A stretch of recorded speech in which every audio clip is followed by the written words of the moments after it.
Welcome back mga katambalan, mga hot topic and issue. Pag-usapan natin. Update po tayo kay Alden Richard at kay Catherine Bernardo na kung saan nga po ay muling tumakbo si Alden Richard para sa kanyang morning routine. Kasama naman po ni Alden Richard ang kanyang mga ka-morning buddies at isa sa malapit na kaibigan ni Alden Richard na si Barbie Fortesa. Samantalang sa July 5 and 6 naman po, si Alden Richard ay nasa London Barrio Fiesta sa Hounslow West. Kasama naman po ni Alden Richard ang ilang mga artista tulad nila Rayburn Cruz, Julian San Jose at Rob Quinto, Angelica Kang at Ren Santos.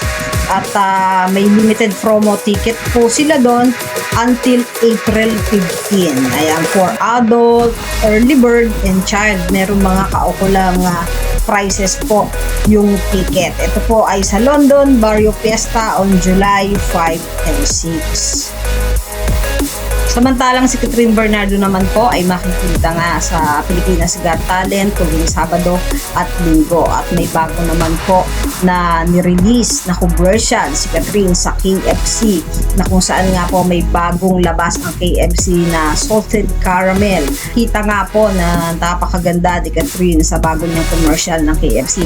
Patatandaan nga po na matagal ng ambassador ng KFC itong si Catherine. At makikita nga po dito yung bagong labas ng KFC na salted caramel na talaga namang napakaganda nga po ni Catherine sa bago niyang commercial ng KFC. Yan yung mga update natin ngayon kay Alden Richard at kay Catherine Bernardo. Kayo mga katampalan, ano ang masasabi nyo? Mag-comment lang sa comment section at pag-usapan natin.